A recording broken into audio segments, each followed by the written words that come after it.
thanks for the sponsoring companies and the events, and the main thanks should go to all of you. Your presence is highly appreciated.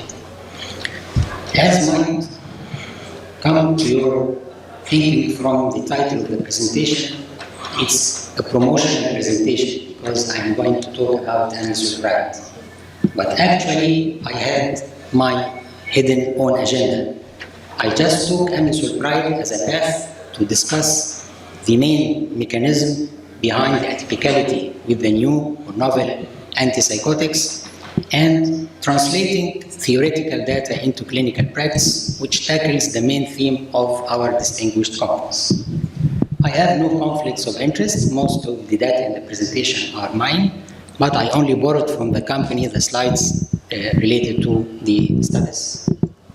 هبدأ الحقيقة بعرض صغير عن الأوفر فيو للأميسولبرايد في السكيزوفرينيا. هتكلم عن الميكانيزم اوف اكشن، الافيكاسي، التولرابيلتي والسايد افكت بروفايل، الفارماكوكاينيتيك والفارماكويكونوميك والبوزولوجي. وبعدين هختم بالابديتس عن الأميسولبرايد، وبعدين فيو مينتس عن ايه الجديد بالنسبة للسكيزوفرينيا في 2015. ليه الأميسولبرايد أو السوليان بيعتبر اتيبيكال انتي سايكوتيك؟ الحقيقه تعريف الاتيبيكال انتي سايكوتيك انه بيشتغل على البوزيتيف سيمتوم وعلى النيجاتيف سيمتوم، وما بيسوقهاش، ما بيسوقش الكوجنيشن. ده بيتحقق من الشغل بتاع الاميسولبرايد، لان الاميسولبرايد بيعمل بلوك للدي 2 ريسبتورز، وبالتالي لما بيعمل بلوك للدي 2 ريسبتورز في الميزوليمبيك سيستم بيحسن البوزيتيف سيمتومز. في نفس الوقت هو ما بيشتغلش على الدي 1 ريسبتورز في الميزوكورتيكال. مفروض الحاجات اللي بتقلل الدي 1 فانكشن في الميزوكورتيكال بتعمل كوجنيتيف ديفيسيت. هو له كوجنيتيف سبيرنج افكت في الحته ديت لانه ما بيشتغلش على الدي 1 بالنسبه للجزئيه ديت. لكن الحاجه اليونيك فيه انه له ديفرنشال ريسبتور سبيسيفيستي. هو بيشتغل على دي 2 دي 3 ولكن الاكشن بتاعه بيختلف باختلاف الريجن اللي هو فيه. في الليمبك سيستم بيشتغل فقط بوست ساينابتيك، يعني في الليمبك الميزوليمبك سيستم المفروض مسؤول عن البوزيتيف سيمتومز اوف سكيزوفرينيا بيشتغل فقط بوست ساينابتيك، وبالتالي بيقلل البوزيتيف سيمتوم زيه زي التيبيكال انتي سايكوتكس. لكن نيجي على البري فرونتال ريجن او الميزوكورتيكال بيشتغل على البري ساينابتيك وعلى البوست ساينابتيك. الاكشن ده دوز ديبندنت، يعني لما بيشتغل في الدوز القليله على البري ساينابتيك دوبامين ريسبتورز اسمها اوتو ريسبتورز. الفانكشن بتاعتها عكس البوست ساينابتيك، مش ان انا لما بعمل لها ستيميوليشن الدوبامين بيزيد، لا، ده المفروض لما بعمل لها ستيميوليشن الدوبامين بيقل. وبالتالي لما الاميسولبرايد بيعمل بلوك للاوتو ريسبتورز البري ساينابتيك الدوبامين بيعلى. فبالتالي النت ريزلت من الاكشن بتاعه في اللو دوز على البري ساينابتيك انه بيعلي الدوبامين. على البوست ساينابتيك ده بيبقى الاكشن له علاقه بالدوزس العاليه، لما الدوز بتزيد بيشتغل كمان على البوست ساينابتيك ريسبتورز، ولما بيشتغل على البوست ساينابتيك ريسبتورز المفروض ان هو بيقلل الدوبامين. لكن الدي 1 النيجاتيف سيمتومز وهيحسن الديبريسيف والافكتيف سيمتومز نتيجه الاكشن ده. ودي الحقيقه الحاجه اللي هو بيبقى يونيك فيها.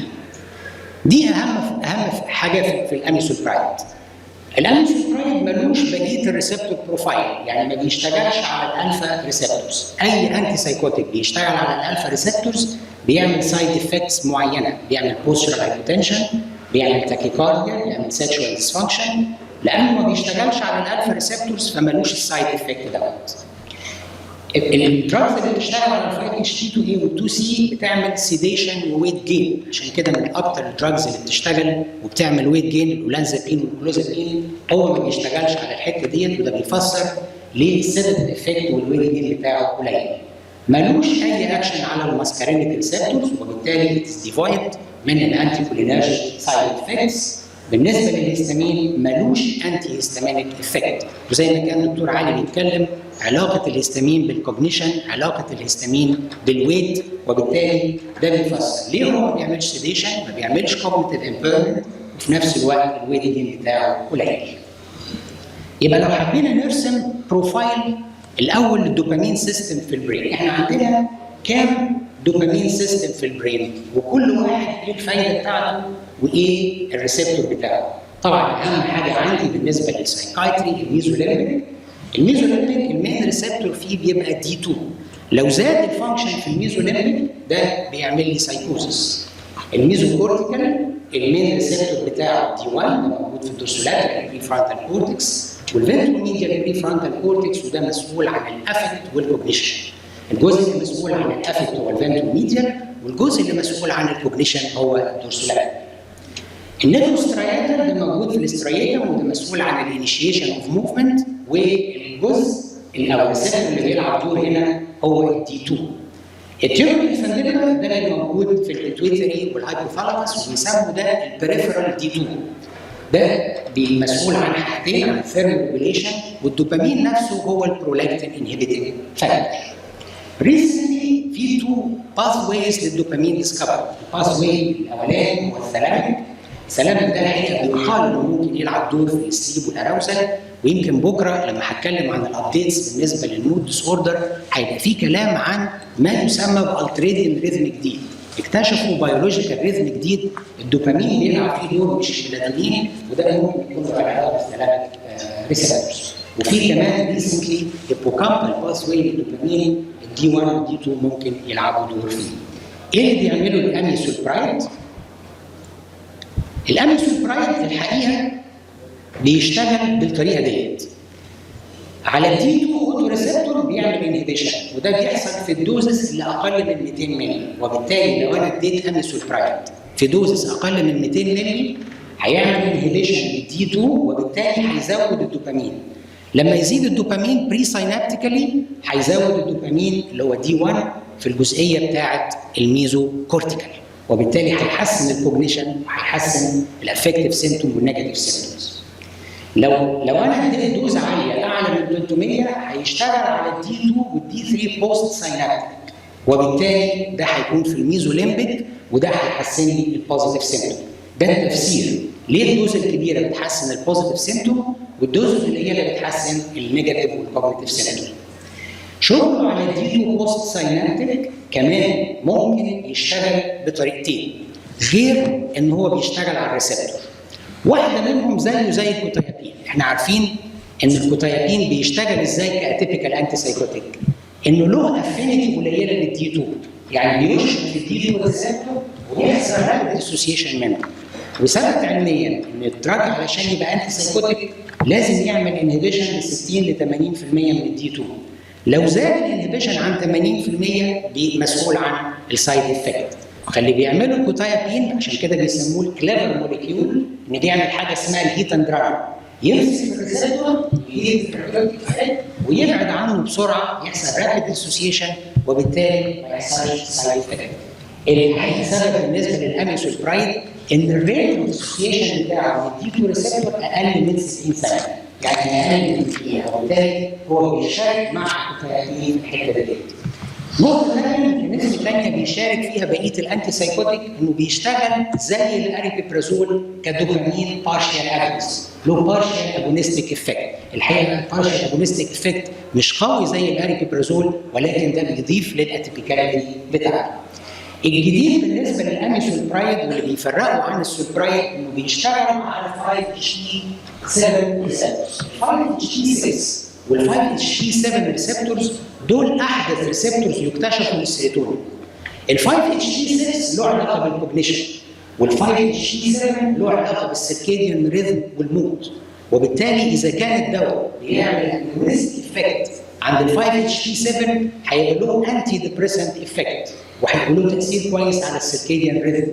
ودي احد التفسيرات ليه الاميسولبرايد بيبقى له انتي ديبريسنت افكت، مش بس عشان الافكت على الدوبامين، ولكن ريسنتلي ده اتثبت ان هو اجونستيك عند 5HT7.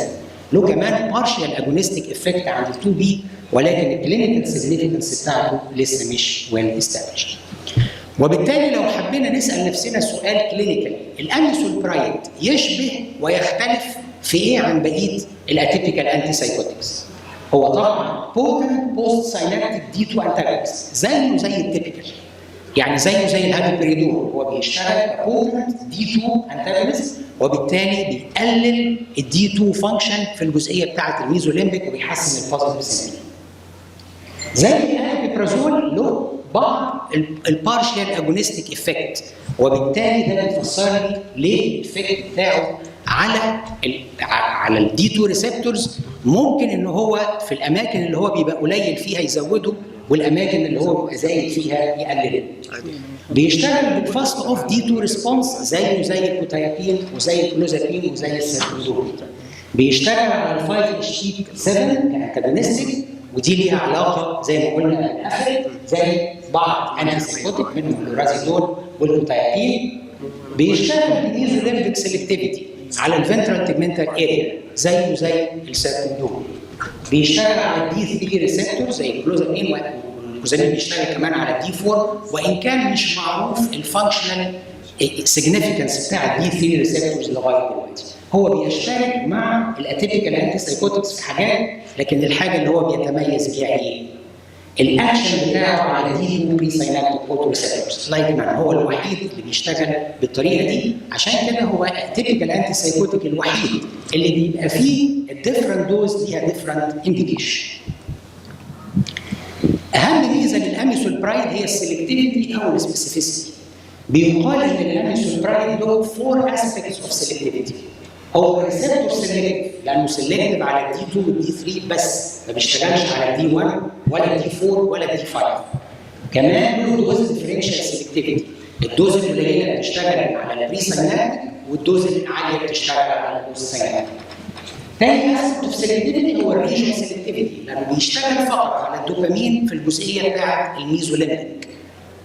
الجزء الثاني هو الانتراسيلولار سيلكتيفيتي، لان سبب انه له بغض النظر عن الاكشن بتاعه على الدوبامين انه له سبيسيفيك اكشن على الجين اكسبريشن تارجتنج الجلايكوجين سنتيتيز كاينيز والسي فوسفروتين، وبالتالي له دور بيلعبه بالنسبه للنيوروجينيسيس.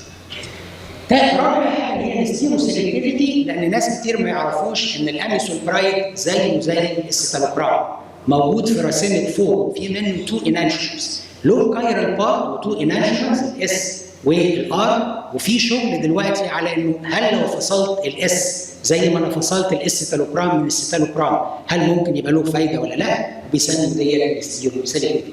فلو حبينا نقول مين اكتر اتيبيكال انتي سايكوتيك في سيلكتيفيتي، اكيد هيكون الاميسولبرايد. هل في فرق ما بين السولبرايد والاميسولبرايد؟ دو نيد اميسولبرايد؟ طبعا الاميسولبرايد والسولبرايد ضمن مجموعه اسمها البنزاميد جروب. البنزاميد جروب دي فيها الاميسولبرايد، فيها الليفوسولبرايد، وفيها السولبرايد. هل في فرق ما بينهم؟ واذا كان في فرق ليه؟ انا عملتها الحقيقه في صوره جدول. في فرق في الفارماكودايناميك، في فرق في الفارماكوكاينيتيك، وبالتالي في فرق في الافيكاسي والسايد افكت. السولبرايد بيشتغل على الدي 2 والدي 3 بس. الاكشن بتاعه على الدي 7 مش بس على الدي 7 كمان الاكشن على 2 بي، وبالتالي هنفسر ليه الاميسولبرايد بيبقى مور افيكيشس في الديبريشن والنيجاتيف سيمبتوم على السولبرايد. تاني حاجه من ناحيه الفارماكوكاينيتيك، الاميسولبرايد له مور اورال بايو افيلابيلتي، يعني لو انت اديت 50 مللي سولبرايد و50 مللي اميسولبرايد، مين اللي هيبقى له بايو افيلابيلتي اكتر؟ ال 50 مللي اميسولبرايد، وبالتالي بيبقى افكتيف في لور دوزز عن السولبرايد. وده يفسر لي ليه السايد افكت بروفايل بتاعه اقل، لان هو بيتاخد في دوزز اقل من اللي انا محتاجها بالنسبه للسولبرايد. لهذا الاساس من ناحيه الافيكاسي ده بيبقى للبوزيتيف والنيجاتيف والكوجنيتيف والافكتيف، ومن ناحيه السايد افكت ممكن تكون اقل. ده السبب ليه السولبرايد لا يصنف كاتيبيكال انتي سايكوتيك على الرغم من ان السولبرايد يصنف كاتيبيكال انتي سايكوتيك. من ناحيه الافيكاسي ده عرض بس هستعرضه بسرعه بالنسبه للستاديز. زي الاتيبيكال الهالوبريدول والريسبريدول والفولانزابين بالنسبه للبوزيتيف سيمبتوم، وفي كلام على انه ممكن يبدا بدري كمان. ممكن يبدا بدري. بالنسبه للنيجاتيف سيمبتوم هو احسن من الهالوبريدول واحسن من الريسبريدول، تاثيره على الكوجنيشن افضل من التيبيكال وكومبيربل لبعض الاتيبيكال انتي سايكوتكس.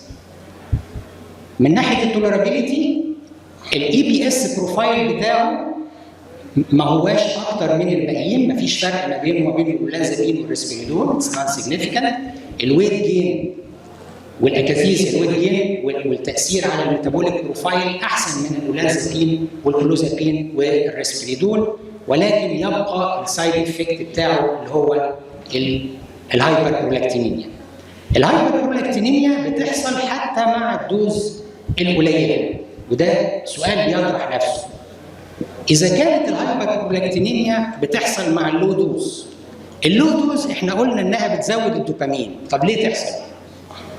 يعني احنا مفترض ان لما بدي دوز عاليه، الدوز عاليه بتقلل الدوبامين، طب ليه تحصل مع اللو دوز؟ رغم ان المفروض ان اللو دوز بتزود الدوبامين، الحقيقه التفسير بتاع الحكايه دي انه له بور بلاد برين بيرميابيليتي، يعني بيشتغل في الدوز القليله على البريفرال دوبامين اللي في الانتيريور بيتويتري، يعني لو اديت دوز 50 هتشتغل على الانتيريور بيتويتري قبل ما تشتغل سنترال على الميزوليمبيك وعلى البريفرونتال كورتكس. من ناحيه الفارماكو ايكونوميك هو الحقيقه بيقلل الهوسبيتاليزيشن، بيقلل الديوريشن، بقدر اديه على طول ما بحتاجش تايتريشن، وفي نفس الوقت الميزه فيه ان انا بستخدم نفس الدواء. لو العيان جاله اكيوت اكزاسربيشن برفع ل 800، لو العيان اتحسن بقلل ل 400، لو العيان عنده نيجاتيف سيمتوم بمشي على 300 او يمكن اقل، فنفس الدواء بقدر اديه للديفرنت فيزز. ملوش دراج انتر اكشن، ما بيشتغلش على السايتوكروم سيستم لان الميتابوليزم بتاع الاكسكريشن بتاعه بيبقى رينال. هل له انديكيشن ثانيه غير السكيزوفرينيا؟ دي بعض الحاجات اللي اتجرب فيها من ناحيه الديستاينيا واكيوت مانيا، وفي كلام على استخدامه كانتي ايميتيك والسايكوتيك ديبريشن. الجديد بالنسبه للاميسولبرايد دي ستادي منشوره في اللانست في 2013 عن ازاي الاميسولبرايد بيحسن الكوجنيشن في السكيزوفرينيا. دي الستادي منشوره في الكلينيكال ترايلز في فبراير 2014. جابوا الفئران وعملوا نوك اوت مايس ولقوا الفانكشن بتاع ال 5 اتش تي 7، لقوا ان الانتي ديبريسنت افكت بيقل. معنى كده ان جزء من الانتي ديبريسنت افكت بتاع الاميسولبرايد له علاقه بال 5 اتش تي 7.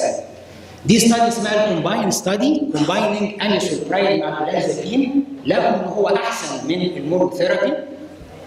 وفي الحقيقه دي رساله دكتوراه بي اتش دي، الحقيقه اللي حابب يعرف الاميسولبرايد يقرا رساله الدكتوراه بي اتش دي بتاع ده الجزء بتاعها منشوره في البي سي يو يونيفرسيتي 2014. الراجل عامل تحليل كامل لكل ما هو له علاقه. It was very interesting. اخر حاجه اميسولبرايد اوجمنتيشن مع الكلوزابين اسمها الاميكوس ستادي. الناس اللي ما استجابوش على الكلوزابين لما بياخدوا اميسولبرايد بيتحسنوا، ودي منشوره في الكلينيكال ترايلز. اخر حاجه هختم بيها السكيزوفرينيا. ايه الجديد بالنسبه للسكيزوفرينيا في 2015؟ اول حاجه ظهرت في اول السنه ده السايت بتاع كيرلي فاونديشن عن الجات مايكروبس والبرين ديسوردرز. انتوا عارفين من 15 ل 20 سنه ما حدش كان يتخيل ان علاج البرين كانسر هيبقى انتي بايوتيك لغايه ما اكتشفوا غيره بقى. الجات مايكروبس الموجوده في الجات وزنها من 2 ل 6 باوند، يعني قد حجم المخ. طب بتعمل ايه؟ هل هي ملهاش فانكشن؟ في الوت ريسيرش على الجول بتاع الديفلوبمنت بتاع الجات مايكروبس وعلاجات النيورو ديجنريتيف ديسوردرز زي الاوتيزم زي كده.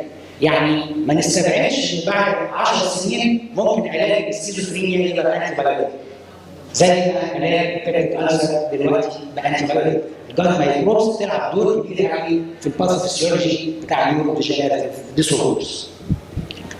ده سندروم اكتشفوه في الاطفال اسمه البيدياتريك اكيوت اونست نيورو سايكايتريك سندروم. احنا كلنا عارفين البالانس اللي هو البيدياتريك اوتو نيورو سايكايتريك ديسوردر بعد الستريبتوكوكل.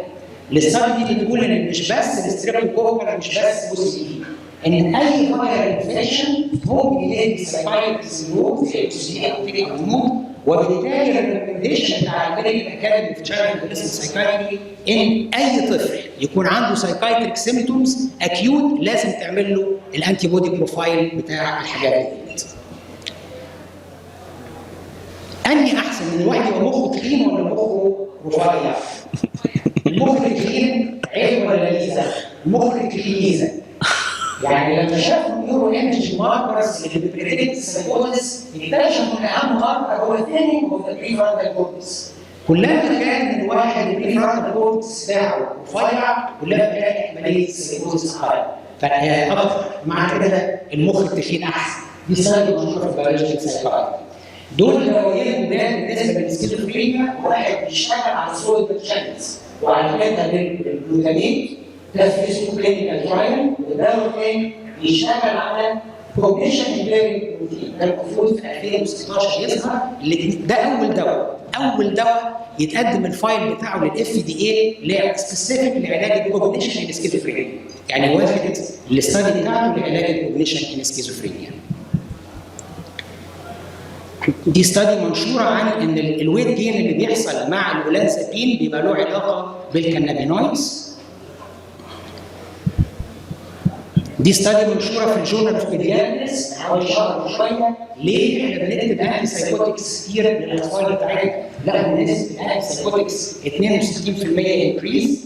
ستادي منشوره في البيولوجيكال سايكايتري عن استخدام هنقول انتي بوديز اجينست الدوبامين ريسبتور والنمبر ريسبتور، وده بيعضد الاميون هايبوثيسيس اوف سكيزوفرينيا. Just 2 minutes. Okay, thank you so much. في لا خلاص. كمل. الاستادي دي مورفات الستادي حاولوا يشوفوا هل في بيولوجيكال ماركر نيورو ايمجنج بيفرق ما بين السكيزوفرينيا والبايبولر، ولقوا من الحاجات المهمه ان حجم الانهدار بيبقى قليل في السكيزوفرينيا. في سندروم موصوف بالنسبه لبتوع الاسنان اسمه السلايفا سكريشن سندروم، ده طبعا له علاقه بالسكيزوفرينيا والانتي سايكوتيك دراجز. اللي حابب يعرف سايكوباثولوجي اوف هالوسينيشن يقرا المقاله ديت. المقاله ديت منشوره في اللانس سايكايتري في 10 مارس اللي فات. عملوا تحليل للهالوسينيشنز واستخدموا ترم جميل قوي، ايماجين بيرسبت والبرسبشن. ايه الفرق ما بين الايماجين بيرسبت والبرسبشن؟ المقاله دي بتقول ان مش كل الناس اللي عندها فويسز سكيزوفرينيك، من 5 ل 10% ممكن يكون عندهم فويسز من غير ما يكون في منتال إلنس. هل ممكن اعرف من حجم الصوابع هل الواحد هيجي له سكيزوفرينيا ولا لا؟ الاستادي دي منشوره في الجورنال اوف كلينيكال اناتومي. ايه اللي لقوه في الاستادي ديت؟ شوف هل في فرق ما بين الاندكس فينجر والرينج فينجر؟ نورمالي المفروض الاندكس فينجر والرينج فينجر بيبقوا قد بعض او الفرق ما بينهم قليل. الاستادي دي لقوا في السكيزوفرينيا خصوصا في الميل الاندكس فينجر بيبقى شورتر عن الرينج فينجر، يعني هنا ده نورمال الاندكس فينجر والرينج فينجر قد بعض او فرق بسيط. ولما كان الاندكس فينجر شورت والرينج فينجر اعلى كلما كان احتماليه الحقيقه الموضوع ده عمل لي هيسس، بقيت ماشي ببص في العيال مش هقول لكم اكتشفت ان انا الحقيقه يعني عندي بس قلت يا رب ايه يعني حاجه بسيطه دلوقتي يعني 30 سنه في الدروب يعني صعب في الدروب الفتره دي. لو ربطنا الكلام ده بان في استادي منشوره من سنه عن ان الناس السكيزوفرينيك بيبقوا لسه 40% من اللي لسه عندهم سكيزوفرينيك، وان في كمان برنامج ريفلكس في السكيزوفرينيا، كل ده بيعضد ايه؟ بيعضد النيورو ديفلوبمنت كتير والسكيزوفرينيا. ليه بيحصل في الميل اكتر؟ لان لما بيتعرض الواحد للتستوستيرون، التستوستيرون بيعمل انهبيشن ارياز في الليفت هيمسفير ويعمل اكتيفيشن ارياز في الرايت هيمسفير، عشان كده الرايت هيمسفير بتبقى في السكيزوفرينيك اعلى. دي استادي عن ان في كوميونيكيشن ما بين الميديو دورسال ثالاموس و بيني اقول الحاجات المهمه. دي استادي منشوره من اسرائيل في الاسرائيلي جورنال سايكايتري عن دواء اسمه سايكوزين. سايكوزين ده دواء بيشتغل على الجلوتامين زي ادويه بتشتغل على الجلاسين، الجلاسين والجلاسين ترانسبورتر 1. لقوا ان الدواء ده لما بيضيفوه للانتي سايكوتكس بيجيب نتائج كويسه قوي خصوصا في الكوجنيشن. دي اريا جديده منشوره في الاسرائيلي جورنال من حوالي ايام. السكيزوفرينيك اللي بيمارسوا رياضه متوسطه 90 مينت في الاسبوع الكوجنيشن بتاعهم بيتحسن والسايكوتيك سيمتوم بتتحسن سواء نيجاتيف او بوزيتيف، ودي منشوره في السكيزوفرينيا بوليتن من حوالي 3-4 ايام. السوشيال كوجنيشن في السكيزوفرينيا هو اهم هانديكابينج سيمتوم، مش البوزيتيف ولا النيجاتيف ولا حتى النيورو كوجنيتيف. دي منشوره في الانترناشونال كونجرس اوف سكيزوفرينيا ريسيرش. دي ستادي اخر حاجه منشوره من جانسن اسمها البرايد ستادي، ان اللونج اكتنج بيبقوا افضل في ديلي الريلابس من الاورال. ثانك يو فيري ماتش. The last lecture, Prof. Ahmed.